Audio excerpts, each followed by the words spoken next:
Mouse brand ni harga dia RM400 Malaysia. Bila dah bundle dengan dia punya motherboard dan graphic card, wah, orang tengok value dia sangat-sangat tinggi. So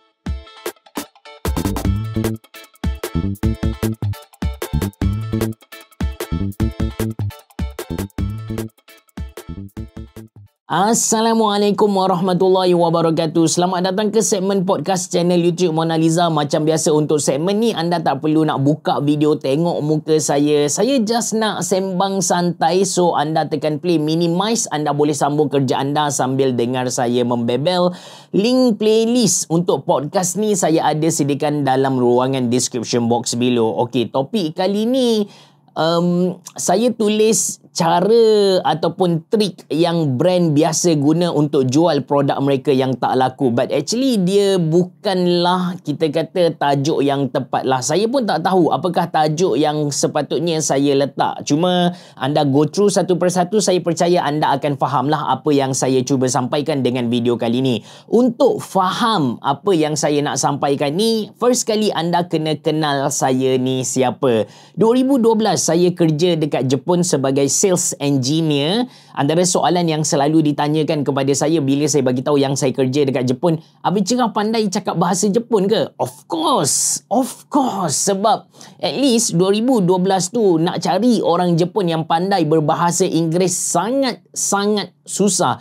So nak tak nak saya kena belajar bahasa Jepun, saya kena buat sales, kena buat jualan dalam bahasa Jepun. And kalau bertukar tempat, dia punya logat pun bertukar lah. Macam kita, kalau anda datang ke Kelantan, so logat tu akan bertukar dalam logat Kelantan. Kalau anda pergi ke KL, then orang akan bercakap dalam logat Kuala Lumpur kan, bahasa Kuala Lumpur kan.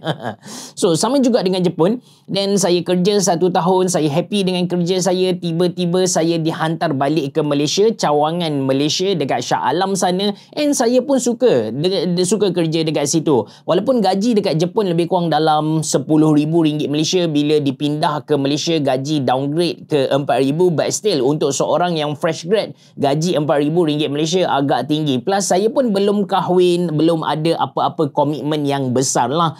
Jadi saya suka dengan kerja saya. Cuma pada Jun ataupun Julai, saya pun lupa, ayah ataupun abang saya pun lupa juga sebenarnya, dia telefon saya, dia minta saya balik ke Kelantan join Mona Lisa. Mona Lisa ni actually family business, memang kedai komputer yang dah lama gila, diasaskan oleh ayah saya lebih kurang dalam 25 tahun macam tu lah. So masa tu ayah ataupun abang saya, dia tanya nak ke tak balik Mona Lisa jaga bahagian sales. Saya sebenarnya berat hati juga sebab saya memang suka gila dengan kerja saya. Plus ketika tu saya nak belajar beli property.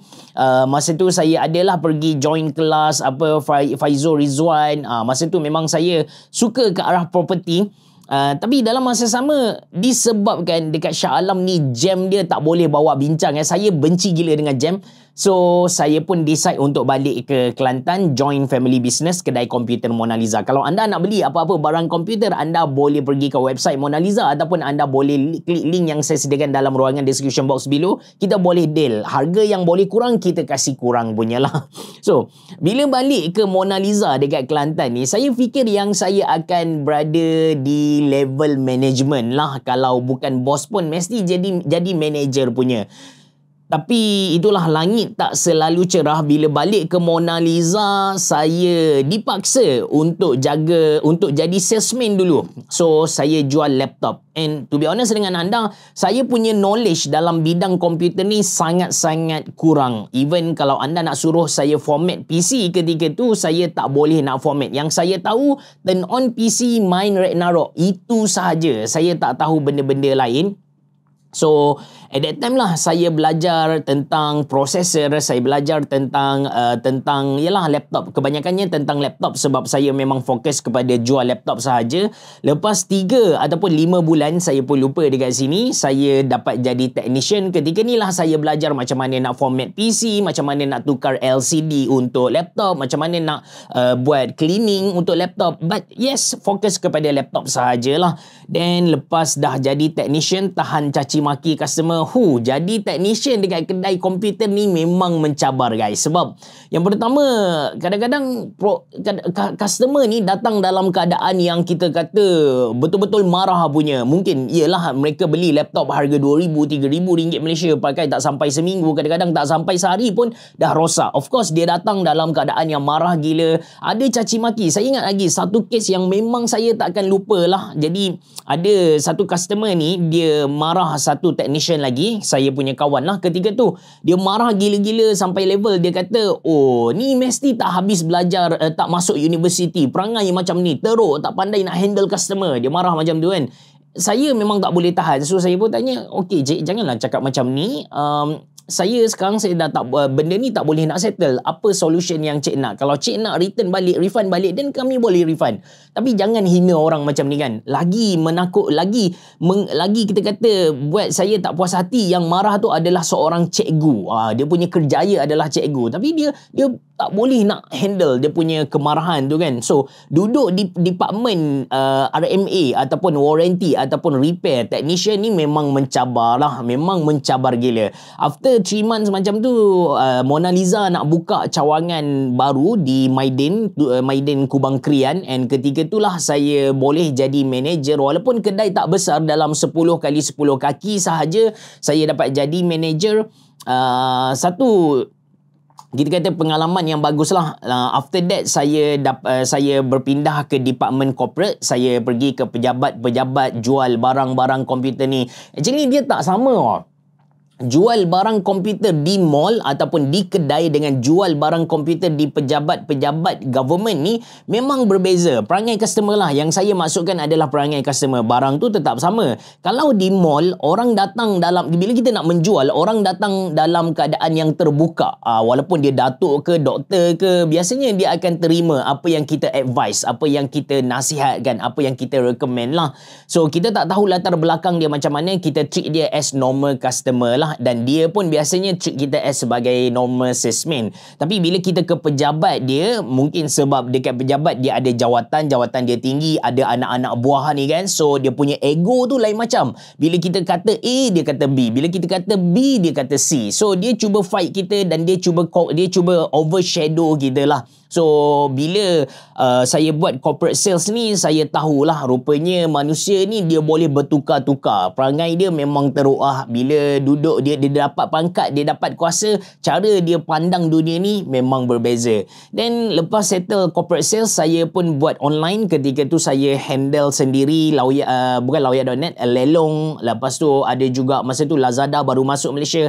Everything saya buat from scratch. Lepas tu saya buat team. Bila team dah settle, dah boleh buat sendiri, saya pun start buat marketing ikut YouTube ni lah. 2017 saya start buat channel YouTube Mona Lisa. Cuma apa kaitan saya punya perjalanan ni dengan apa yang saya nak cerita? Bila saya dah handle bahagian sales, saya dah jadi manager ni, saya start deal directly dengan principal. Kalau sebelum ni yang handle principal, distributor, ada principal ni macam MSI, Asus, apa lagi, brand-brand lah kita kata, kita panggil dia sebagai principal. So sebelum ni yang deal dengan principal ni adalah bahagian procurement. Tapi bila saya dah jadi manager, saya dah berpangkat tinggi, saya deal sendiri. Ada satu ketika mereka bawa masuk keyboard, mouse dan juga headset. Satu brand ni lah, saya tak nak sebut brand apa. Mereka bawa masuk keyboard, headset ataupun peripheral gaming dengan harga yang tak masuk akal. Dia punya mouse gaming dengan spesifikasi macam tu, biasa orang jual paling mahal pun dalam RM100-200, tapi mereka jual pada harga RM400 Malaysia. Keyboard mereka letak harga RM800 Malaysia. Saya bagi feedback lah, saya bagi tahu dekat dia, uish, kalau harga macam ni confirm tak boleh jual punya lah. Memang tak boleh jual. Lagi-lagi dekat Kelantan, orang Kelantan ni dia beli barang yang harga murah sikit lah untuk peripheral. Dia tak sama dengan KL. Dia punya buying power tu sedikit rendah. Kalau dia nak beli barang mahal, biasanya dia akan pergi ke KL juga. Ini fakta. Dulu punya cerita. Kalau kawan saya dia jual motosikal, motosikal macam Ninja, motosikal yang mahal-mahal tu, dia ada jual, dia ada stok dekat kedai dia di Kota Baru, Kelantan. Tapi bila orang nak beli, orang beli dekat KL juga. Harga sama, even sebenarnya mahal sikit dekat KL disebabkan ada transportation dan sebagainya, tapi dia still beli dekat KL. Barang mahal, orang beli dekat KL. Barang murah, orang beli dekat Kelantan. Somehow trust kedai-kedai dekat Kelantan ni agak kurang lah di hati orang Kelantan sendiri. Jadi saya pun bagi tahu, kalau harga macam ni memang tak boleh jual, saya tak boleh ambil. Tapi apa jawapan dia? Sangat-sangat menarik. Ini yang berkait dengan kita punya tajuk hari ni lah.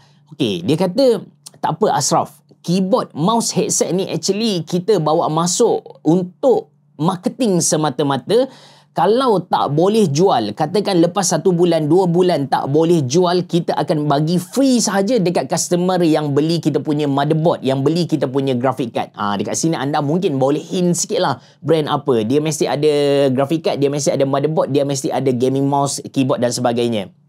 So, dia kata, kalau tak boleh jual dalam masa 2-3 bulan, kita akan bagi free je dekat keyboard mouse. Tujuan kita bawa masuk, tujuan kita jual dalam 1-2 bulan ni adalah untuk tukar mindset customer, ataupun untuk tanam satu persepsi kepada customer yang dia punya keyboard, dia punya mouse, dia punya headset ni mahal gila. So, bila mereka bagi free, bila orang nak beli motherboard graphic card tadi, orang akan tengok value dia tinggi gila. Gila lah, beli motherboard ni dapat mouse yang harga RM400 Malaysia.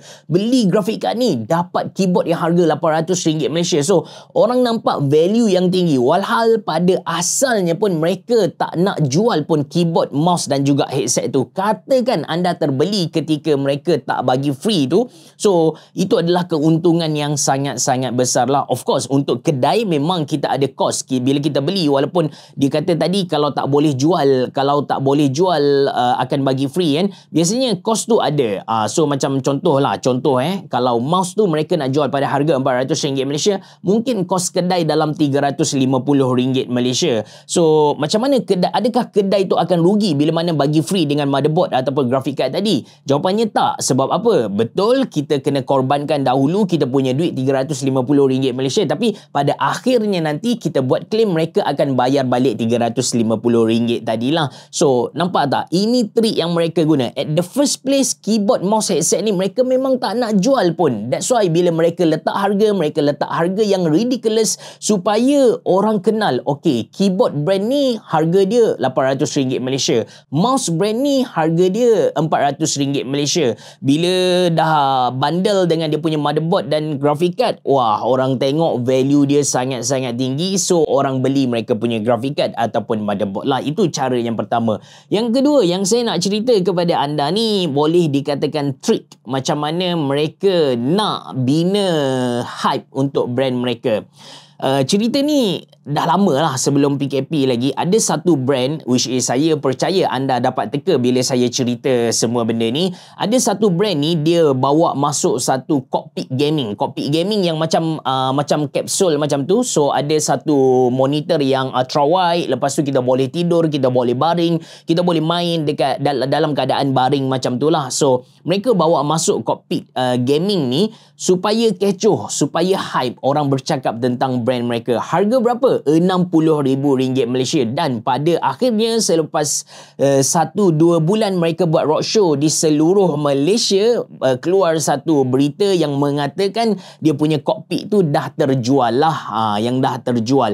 Masa tu ramailah orang kata, ruginya beli kokpit harga RM60,000 Malaysia. Baik beli Myvi, setakat komputer gaming ni baik beli yang harga RM10,000. Paling mahal pun mungkin RM20,000 Malaysia. RM60,000 Malaysia adalah satu harga yang tak masuk akal, satu harga yang membazir gila lah bagi sesetengah orang. But yes, brand ni berjaya cipta hype ni. Dan setakat info yang saya dapat, yang mereka jual, yang terjual, yang keluar berita tu sebenarnya tak terjual pun. Itu adalah gimmick mereka. Yang beli adalah orang dalam mereka atur, mereka panggil orang media, surat khabar dan sebagainya supaya keluarkan artikel tu. Tujuan dia apa? Tujuan hype tu dibina, and matlamat brand ni adalah untuk orang tahu yang mereka ada teknologi gaming yang paling advance ketika tu. Itu dia punya aim pertama lah. So So itu cara yang apa kita kata itu, bagaimana mereka bina satu persepsi yang mengatakan mereka adalah brand gaming yang paling advance lah. And sekadar berkongsi dengan anda, dia punya kokpit tu memang tak dijual dekat Malaysia. Katakan anda nak beli sekalipun memang dah tak ada, dia more to konsep produk yang dijual sekarang kalau anda nak beli adalah brand Cooler Master. Sebelum ni saya ada test dekat Computex Taiwan tu, saya ada main sendiri. Harga yang dijual dekat Malaysia, even kalau anda nak test, tak silap saya ada demo unit dekat Lot 10, dekat Bukit Bintang Lot 10, anda boleh pergi. Dia bukan kedai komputer, tak silap saya kedai jam, anda boleh cuba dekat sana.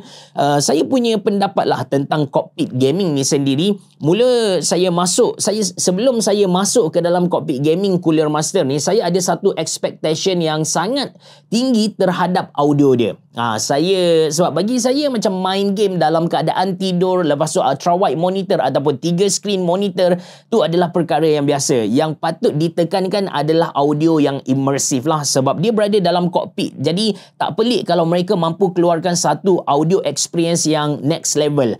Tapi bila saya masuk ke dalam, dia punya speaker so-so sajalah. Yang ni membuatkan saya sedikit kecewa.